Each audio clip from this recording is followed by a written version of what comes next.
which is abbreviation of Yugantar. It's a changing of time, Yugantar. One yug, then the next yug. We have come to the next era of technology.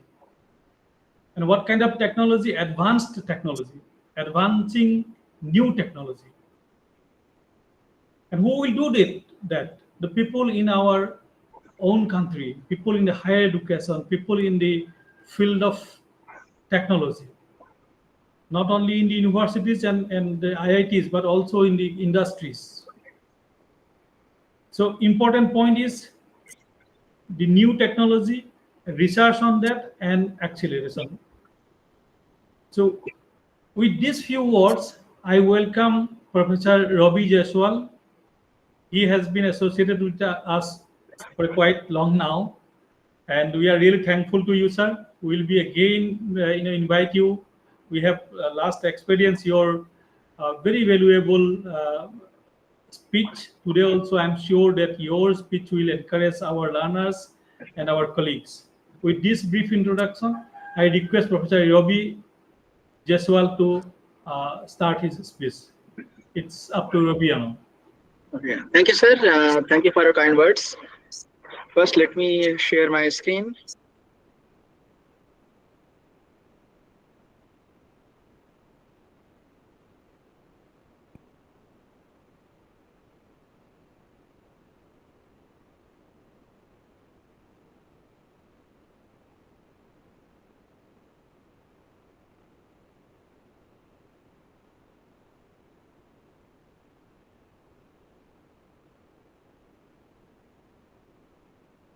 Could you please confirm if my screen is visible to you?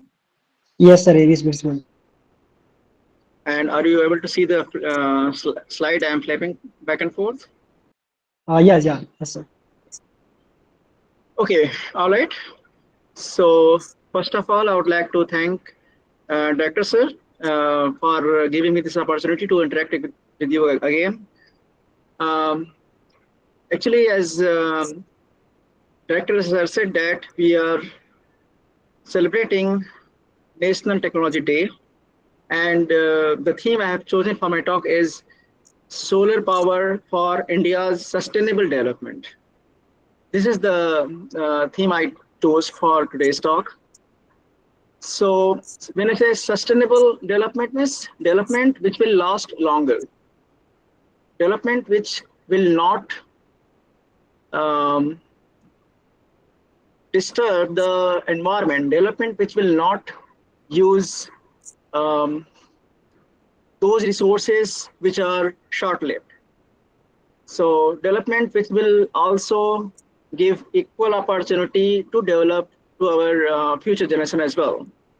So, and how solar power can help India to achieve sustainable development. Solar power, there was a time around 3 decades back when solar energy was deemed to be highly uneconomical. But here, just roughly 20 to 30 years later, solar energy has made its reach even to remote villages. Most often we see solar panel, those small solar panel installed at some farming land or at some houses in remote villages. And in urban area, solar panel are not only helping in meeting the domestic needs, but also the excess energy produced can also be transferred to the grid to generate income. So solar has enormous potential to change the lives and also to advance other technology. Since we are celebrating National Technology Day, as Director Sir said that we observe this day on May 11th, because on May 11th, 1998, Pokhran 2 took place. The nuclear explosion, the outdoor nuclear explosion, I would say, because it was not the first nuclear explosion that took place. Back in 1974, also we had Pokhran 1, but that was underground nuclear explosion for the purpose of peaceful nuclear study for peaceful applications. But for 1998, Pokhran 2 was meant for nuclear weapon testing purpose. And after this nuclear explosion test, India became sixth country to join the nuclear club. Actually, before India, there were 5 countries, just for those students who might not be aware of it. US, Russia, China, UK and France. These 5 were basically the elite countries in the nuclear club. And they didn't want other countries like India to be part of. So they kind of made something called Nuclear Supplier Group, NSG. And they wanted other countries to get supply from these 5 countries only. But in 1998, India became the part of this nuclear club, and India was praised a lot by the West and by these 5 countries for signing something called NPT, Treaty for Non-Proliferating Nuclear Weapons. But India till date never signed NPT because India took it as against its sovereignty. India is a peaceful country, and India said that we will never use nuclear weapon first. So from 1998, we brought this policy of no first use. So just to give you the background of this National Technology Day, why we are celebrating, why it was so important. So the goal of National Technology Day is basically to celebrate the achievements of engineers and scientists in the field of science and technology. And as Dr. Sir also said that the theme is Yantra this year, right? Yugantar for advancing new technology research and acceleration. So we'll talk about a little bit why advancing and why technology. Why technology is important and why advancing the technology is also very important. So technology is nothing but applying scientific knowledge to practical applications. Technology can be very simple, like inventing a wheel was also a technology at that time. And it can be very complex, like electronic gadgets.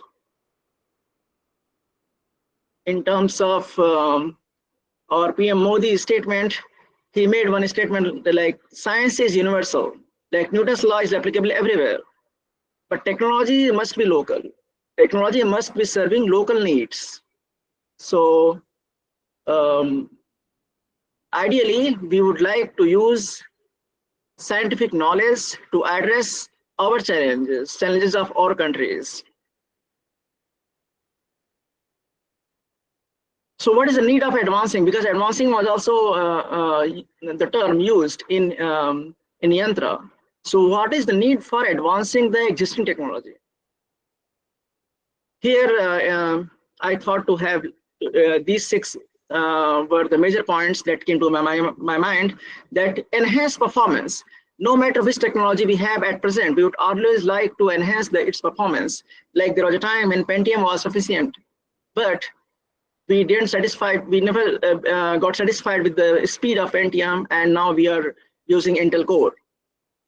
Reducing cost, improving quality is another motivation, driving factor for advancing the technology. Ease of living, like if we imagine to live in ancient days, like our ancestor lived, it would be a nightmare for us to live in that environment.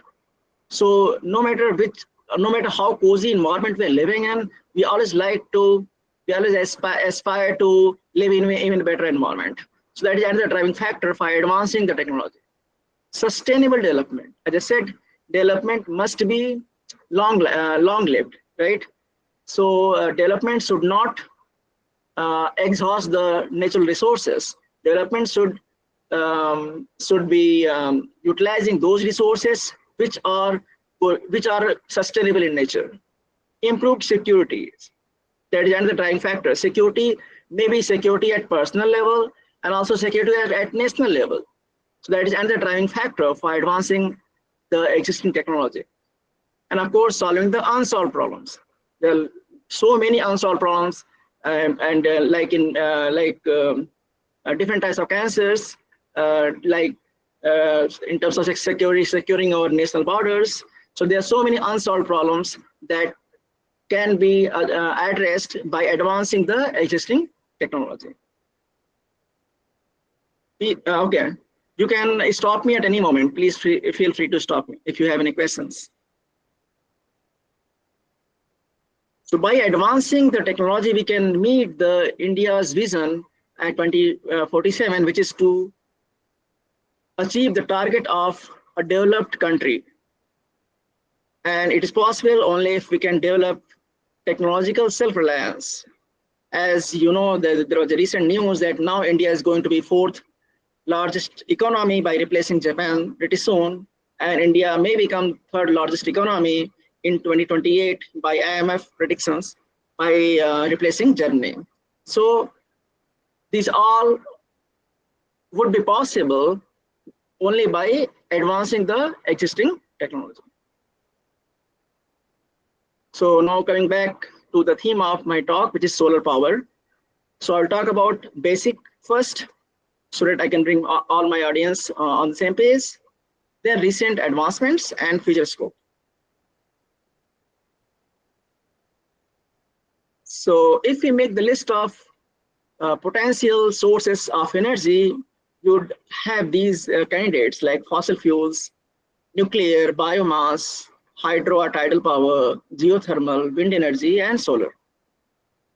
If you look at its origin are going into the 5 fundamental elements, basically earth for fossil fuels, water for hydropower, geothermal for fire, wind energy, air for wind energy, and space for solar thermal. So it would be it wouldn't be incorrect to say that these 5 fundamental elements of nature are actually the basis of energy space. So when I'm using this word basis, basically I'm using the basis in the context of linear algebra. We know that in linear algebra, the basis is the set of independent vector which can span a given vector space. So basically a set of independent vector which combination can make any given vector in a given vector space. So likewise, these fundamental elements basically serve as a basis for energy, for any energy sources. So and out of these, solar energy is one of the cleanest sources of energy because it doesn't leave any footprint to the environment. Okay, and as we know that India is committed to achieve 500 gigawatt renewable energy by 2030, and that's because we would like to meet the long-term goal of Paris Agreement, where it was decided unanimously to make sure that global temperature of Earth does not exceed 2 degrees Celsius before the Industrial Revolution. So to achieve that target, every countries are basically moving more towards renewable so that their emission of greenhouse gases can be reduced. So when we say solar energy, solar radiation coming from solar can be divided into 2 parts. First part is IR, infrared, which basically is used to heat up anything. So solar, the heat part or infrared part can be used to heat, say, water, to make it steam can run turbine, and that can produce electricity. So that part is called solar thermal technology. And the UV and visible parts, these photons can be used to create these photons can be used to trigger electron hole pairs, and which will eventually generate electric current, and that is called photovoltaic technology. So we need to differentiate these two, solar thermal and solar voltaic.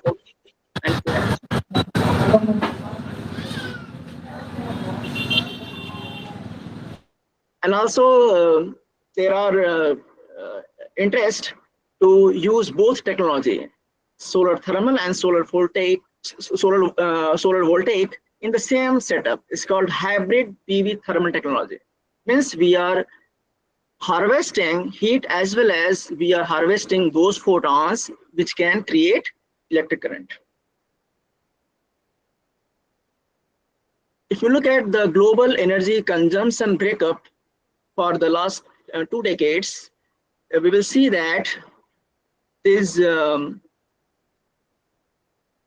numbers in the green dotted dashed rectangle, these are the renewable energy in the form of hydropower, solar, wind in 2011, and over here we have similar candidates in 2021.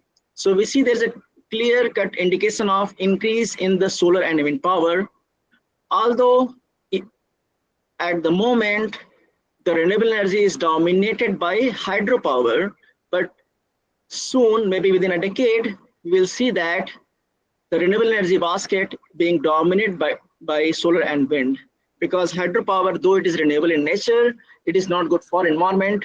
When you make a dam, we create a lot of damage to biodiversity, and also it is not good for human settlement as well. On the right side, you see the growth of global solar photovoltaic.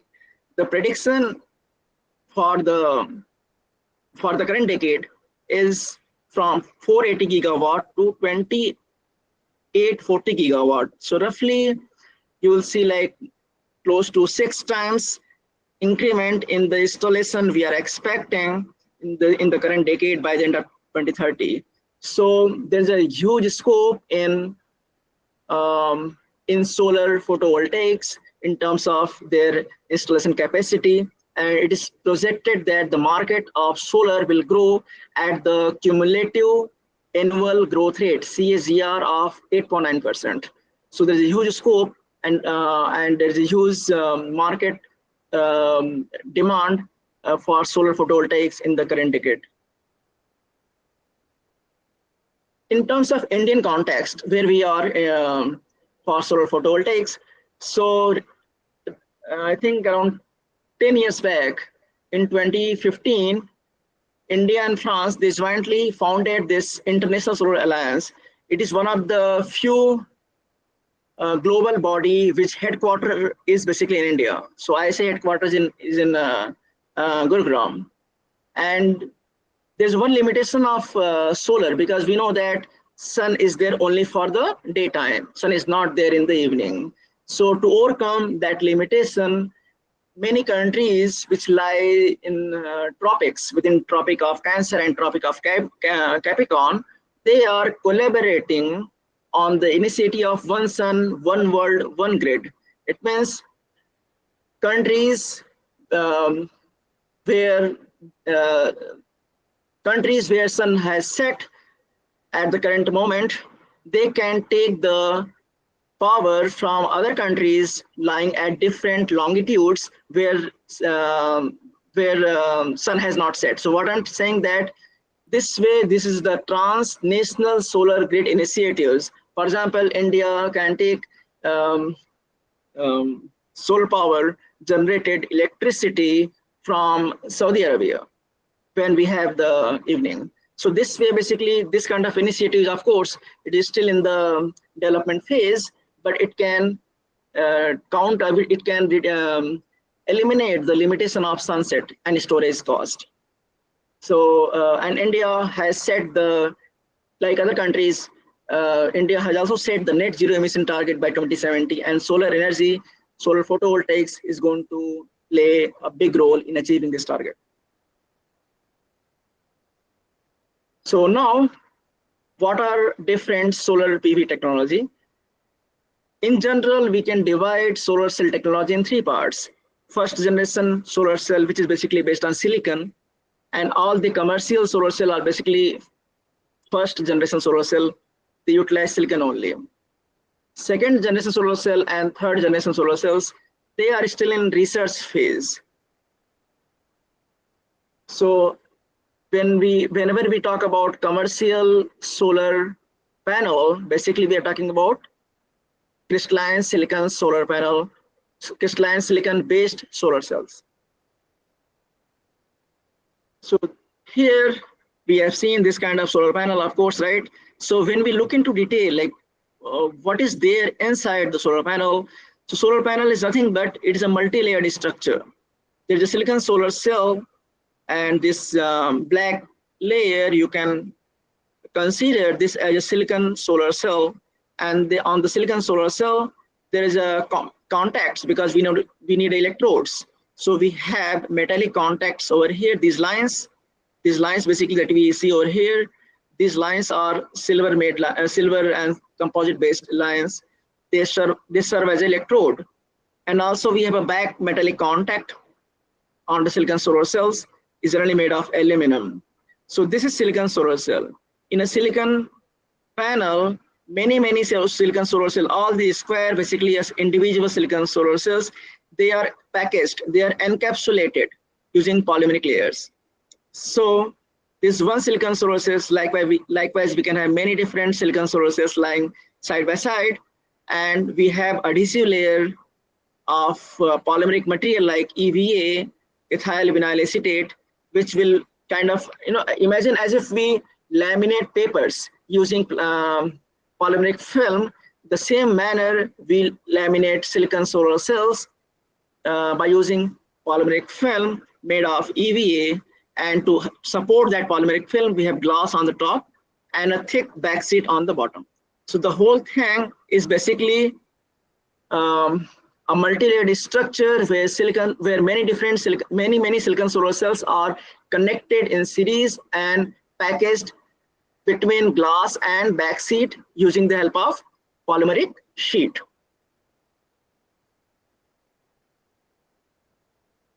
Now, if we go back, if we go a little deeper into silicon solar cell, what is silicon solar cell? It is nothing but it is a PN junction. We all have studied in high school days that a PN junction, when we have a N-type material, say N-type silicon and P-type silicon in contact, N-type silicon has a lot of negative electrons, which are shown by this red balls, and P-type silicon has a lot of positive holes, which are shown by these blue balls. When we bring them in contact, because of concentration gradient, diffusion takes place. All these red balls, which are electrons, they diffuse from N to P, and these holes will diffuse from P to N, and they will cancel each other, and the depletion region form.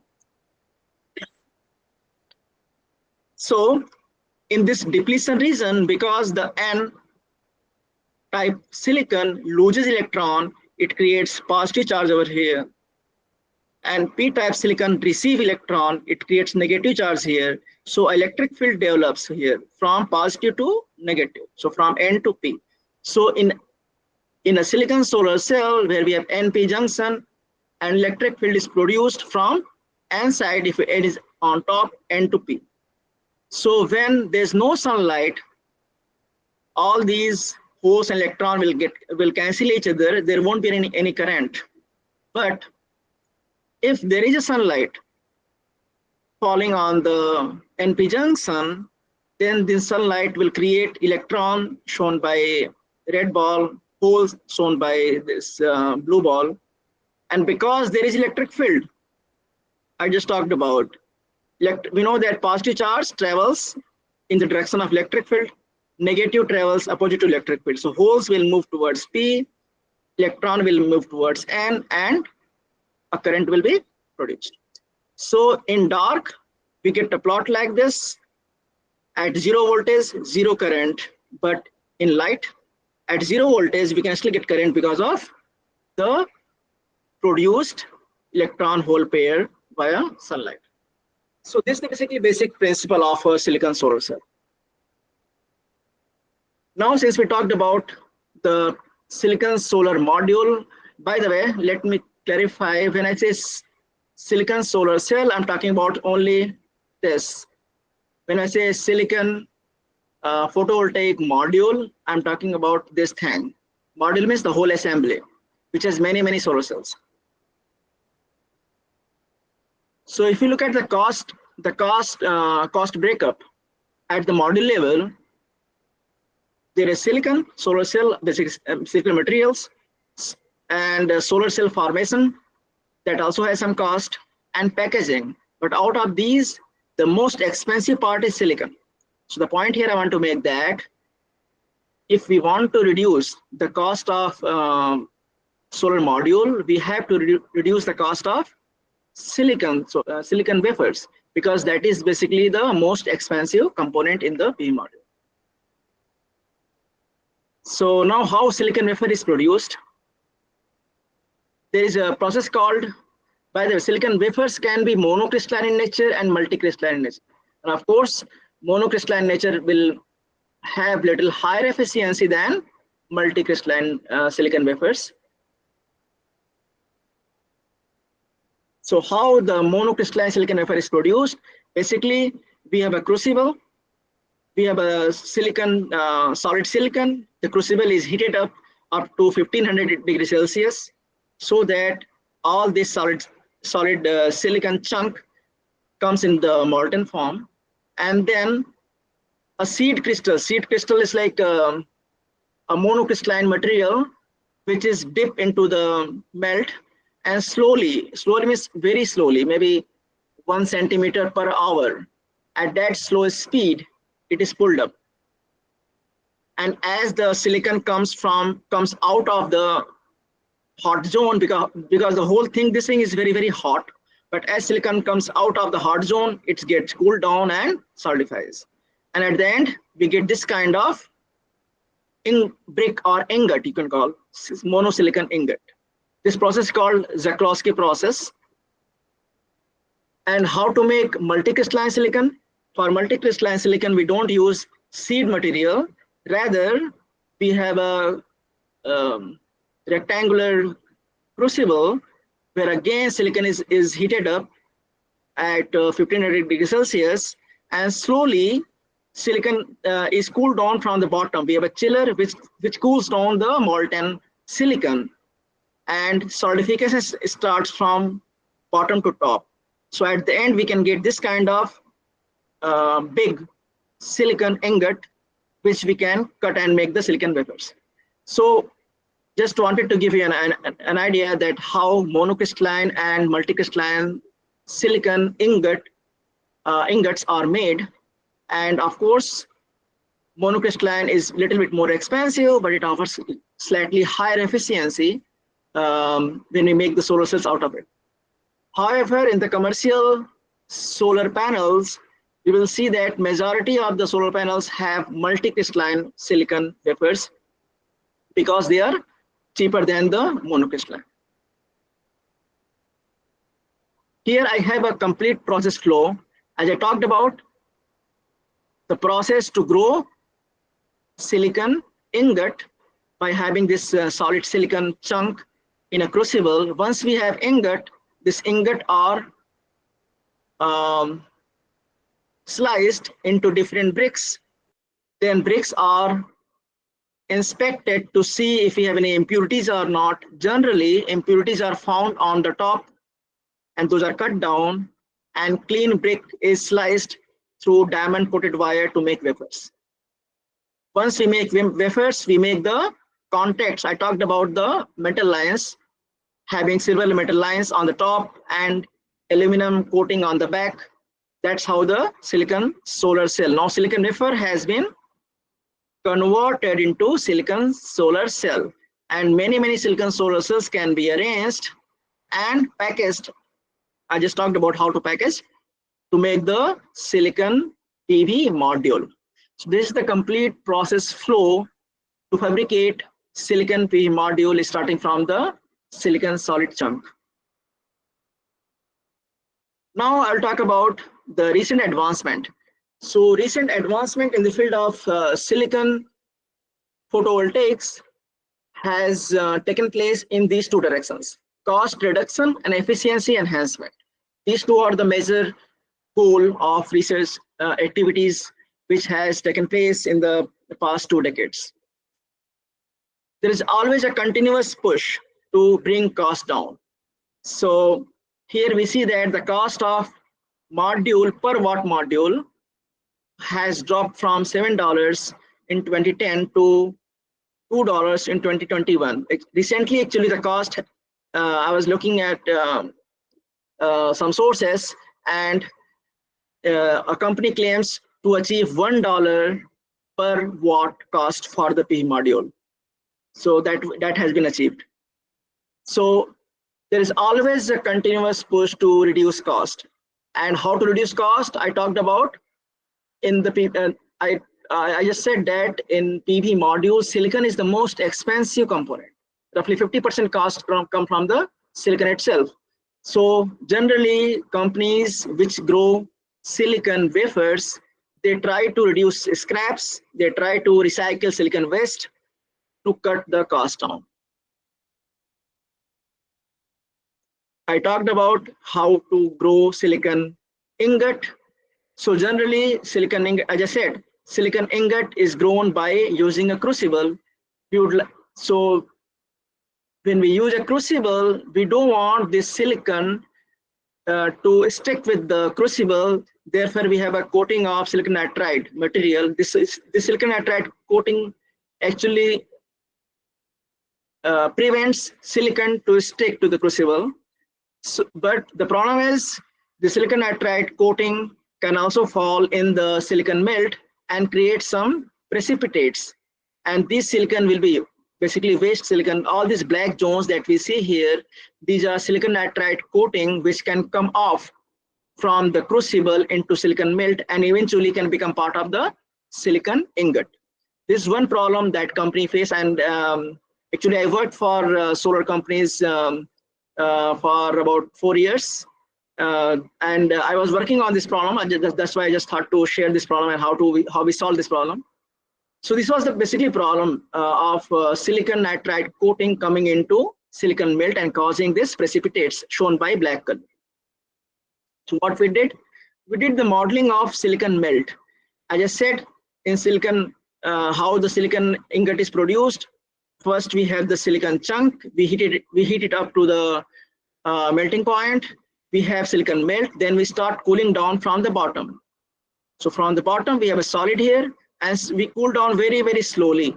So the solid interface is created, and this solid interface slowly move from bottom towards upside. And we found that the silicon nitride coating which was falling into the melt, that coating, the concentration of silicon nitride was increasing significantly near the solid liquid interface. Why? Because we later found that the silicon nitride coating has very low segregation coefficient. What does it mean? It means silicon nitride prefers to remain in the melt than in solid. So here when we cool it down, silicon nitride concentration is very, very high near the interface, and that's why it is not getting into the solid because of low segregation coefficient. And this silicon nitride gets eventually precipitate and form and damage the silicon ingot. We proposed one solution. The solution was to how to reduce the concentration of silicon nitride from the melt, and for that we propose a solution to have a sink surface, a foreign surface. The foreign surface will act as a sink, and we make sure that all the silicon nitride gets precipitate preferentially on the sink surface, and the sink surface is slowly moves upward as the solid liquid interface moves upward. And that way we found that all the silicon nitride actually precipitate only at the very end, because it has no other place to go. So of course it has to get precipitated, but we made sure that at least 80% of the ingot was clean. Only the last 20% was damaged, in comparison to this kind of ingot where almost all the ingot was damaged. So all I'm saying that industry which work in a given area, they always face different kind of challenges. And technology, basically our basic concept that we learn here, the basic concept was what? Simple. We know that if any element is present in very high concentration in the melt, of course it will precipitate. If you can reduce the concentration by having this foreign body, then it won't precipitate and it won't damage the vapor. So this was the very simple concept that we study was used here to solve the problem. And the problem that I worked and I would like to share is recycling waste silicon powder. I talked about how the silicon wafer is produced. Basically, first, let me go back to the process.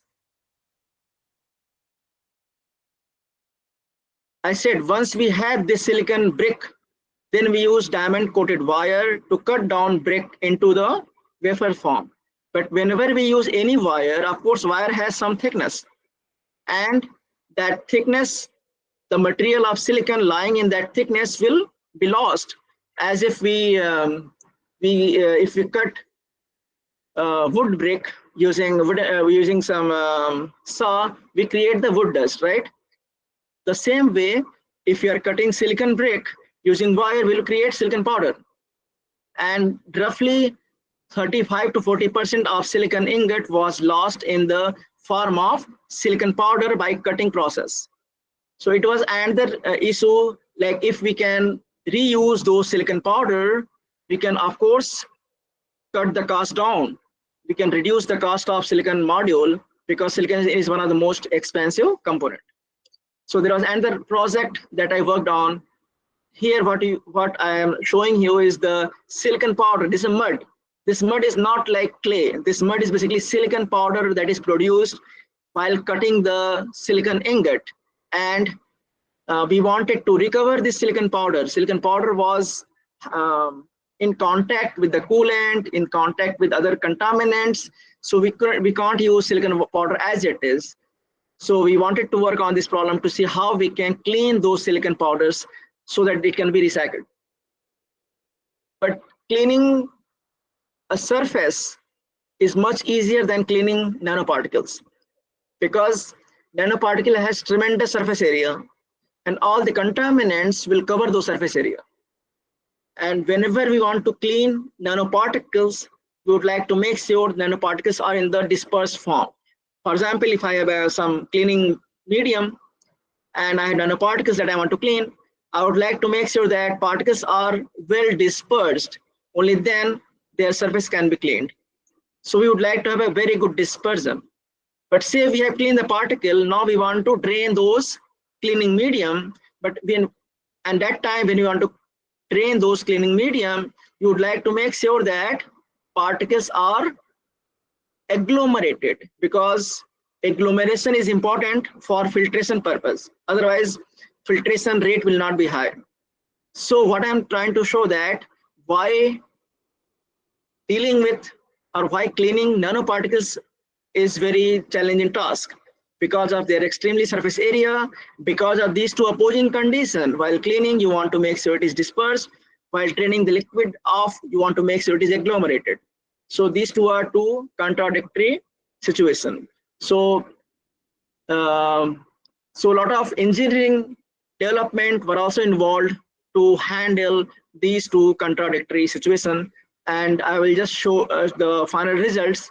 Here what you see is different contaminants like metals like chromium, iron, nickel, dopants, carbon.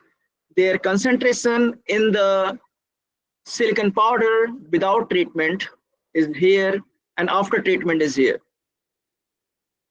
So after 1 year of research, we developed some cleaning process, but still we face the problem of nickel and carbon, because these two are very difficult to, particularly carbon is very difficult to remove down to ppm level.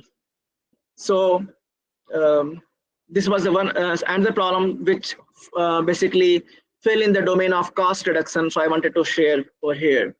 So as I said, there are two main goals of research efforts. First, reducing cost, and second goal is reducing efficiency. Sorry, enhancing efficiency. How we can enhance efficiency of a silicon photovoltaic module.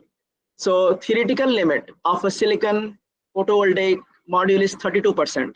So ideally we can achieve 32% theoretically, of course. However, the practical scenario for silicon solar cells, the achieved efficiency in the lab environment is 26.8%. If we are using we are using single junction silicon solar cell. I'm not talking about talking about multi junction, so let's focus on single junction. Professor Ravi, what is this efficiency? How do you measure it? What is the percentage of what? Oh, okay. So when I say 26.8% means all the light falling on the panel, 26.8% of that light will be converted into electricity. So basically, the sun power which is coming to Earth is generally assumed to be 1 kilowatt per meter square. So if we use 1 meter by 1 meter area, on 1 meter by 1 meter area, 1 kilowatt sun power actually falls upon. That is the incoming power. So out of 1 kilowatt power, how much power we are generating, it will depend on the efficiency. So we also use this word light harvesting efficiency. Means how much light we have harvested in the form of electricity. So what kind of material gives best efficiency? What kind of material gives best efficiency? Best efficiency. Right. Okay. Yes. Actually, it depends on which solar technology we are talking about. So in the beginning, I talked about first generation solar cells, second generation solar cells, and third generation. In first generation, basically silicon-based solar cells, and for silicon-based solar cell, maximum efficiency is 26.8%. For second generation solar cells like CIGS solar cells, CDS solar cells, they have their different problems. They have the problems of stability. They have also not shown very high efficiency. The maximum efficiency that has been shown recently is by perovskite solar cells. The best available in the market one is which technology? Yeah. So when we say solar panel available in the market, a commercial solar panel, that is only based on silicon solar panel.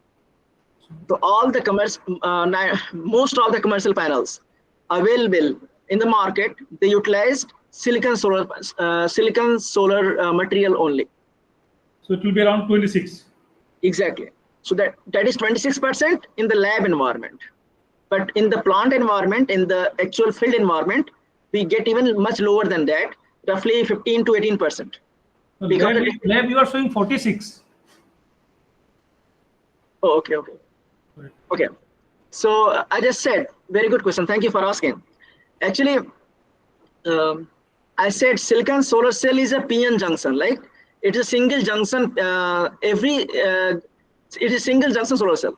So for single junction solar cell, 26.8% is the maximum limit. But if we increase junction, if you want to use multiple junction, then we can increase this limit to 46% is the theoretical limit. So if you ask me what is the, sorry. Let me rephrase. 68.7% is the theoretical limit. If we have infinite number of junction, then maximum theoretical limit is 68.7%. This is the maximum efficiency we can achieve. Of course, we have never achieved.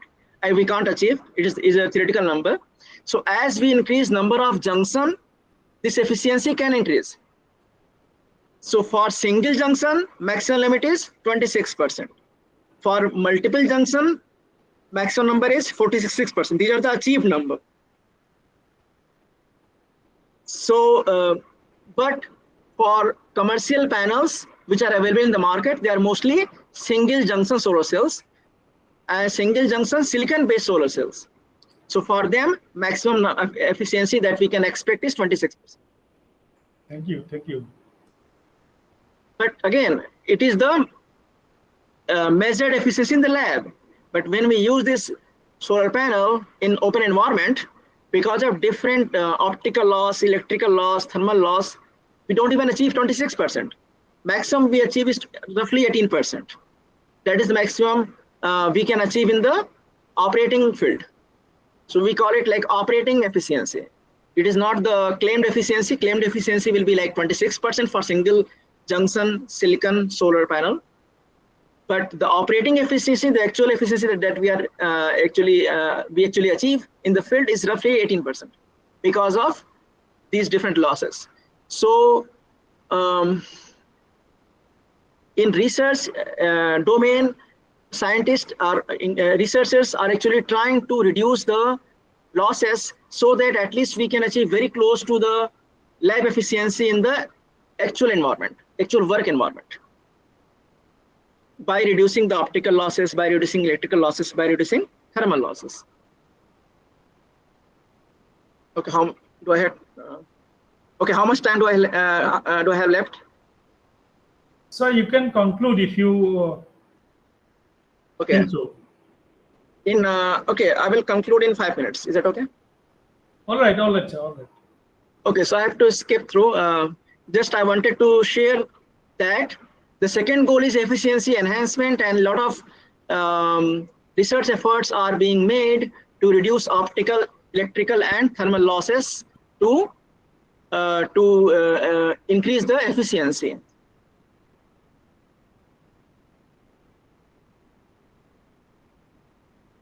When we say optical losses, why do we face optical losses? Because of reflection. We know that every surface reflects. So there are different advancement being the different advancement being happening in the field of anti-reflecting coating, how we can reduce the reflection as much as possible. And we also worked in the past on this problem as well, and we tried to show that we can reduce the reflection losses by having some sort of nanostructured array on the silicon solar cells, and we got a quite good number of roughly relatively 42% reflection was suppressed by the nanostructure developed in my lab. And the dimension is increasing the utilization of non-utilized photons. So basically, not all the incoming photons can be utilized. We all know that every semiconductor material has some band gap, and photons coming from sun has to have energy higher than that band gap. For example, UV photons, they have very high energy, but still UV photon UV photons are not utilized by the silicon solar cells because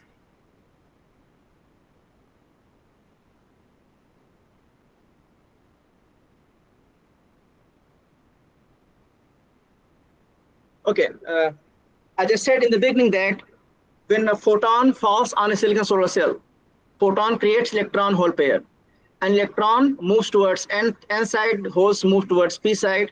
So electron hole pairs creation is important. Electron hole pairs absorption is also very important. Separation is very important. So when UV photon, which has very high energy, falls on silicon solar cell, it creates electron hole pair. However, electron holes are not separated because UV photons have very low penetration depth. Means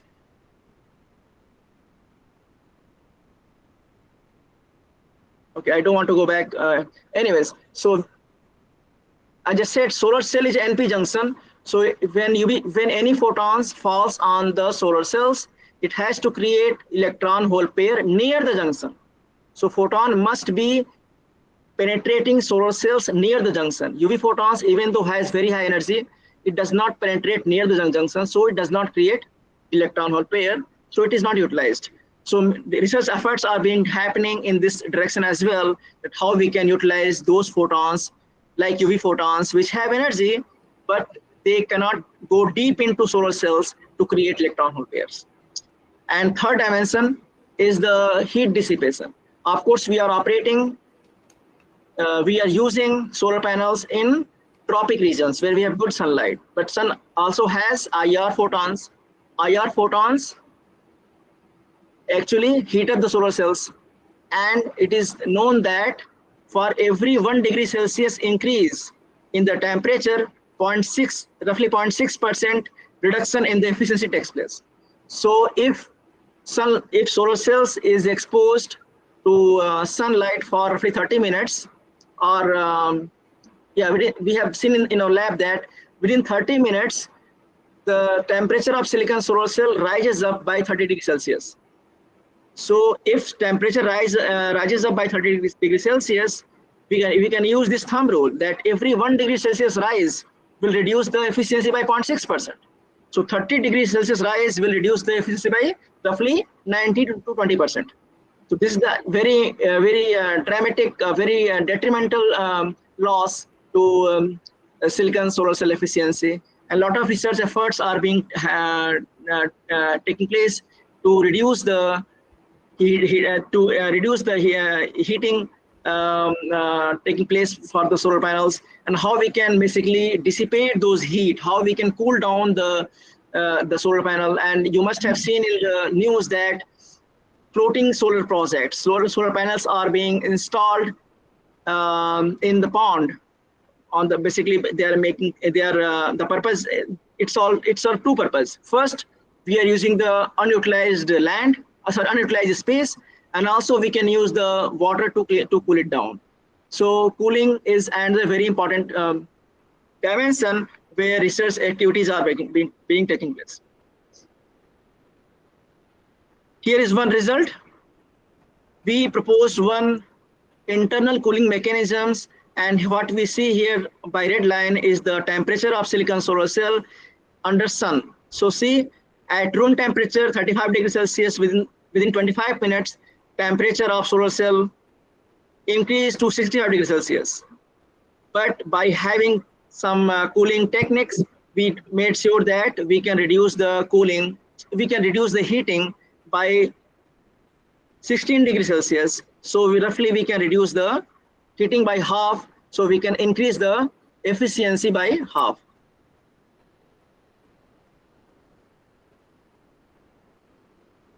So these are basically the recent advancements which have taken place in the field of silicon solar cells, or in general solar cell research, with the goal of reducing cost and improving efficiency. But for future scope, there are still challenges which need to be solved. If you're using silicon solar cells or any solar cells, and if you have a thick layer of dust deposited on solar cells, of course it won't work, or it will generate very low power. So the research activities is being taking place in the field of self-cleaning coating, which can be applied to silicon solar panel, so that the maintenance cost can be reduced. And another dimension is by using different kind of solar cell. As Director Sir asked, that how we can further increase the efficiency. If you are using only single junction solar cells, for example, silicon solar cell utilize light roughly 500 nanometer to, it is incorrect by the way, from 500 nanometer to roughly 780 nanometer. Only those wavelength photons are utilized by silicon solar cells. So can we use other solar cell technology along with silicon solar technology, that's called multi-junction solar cells? So we can integrate different types of solar cell in one panel, so that silicon solar cell is, say for example, utilizing the visible rays photon, and the solar cell, for example, perovskite, can utilize the IR range photon. So that way we can further improve the efficiency, overall efficiency. So that is another dimension in which work is being taken place. So with this, I would like to conclude. The crystalline silicon PV module, although it is a commercial technology, but it still has a lot of scope for research. And the scope basically target at these two parameters, reducing cost and increasing efficiency. Cost can be reduced by recycling the scrap material, particularly silicon scrap materials. And efficiency can be enhanced by reducing optical losses, by reducing electrical losses, thermal losses. That can help in enhancing the efficiency, in achieving higher operating efficiency close to claimed efficiency.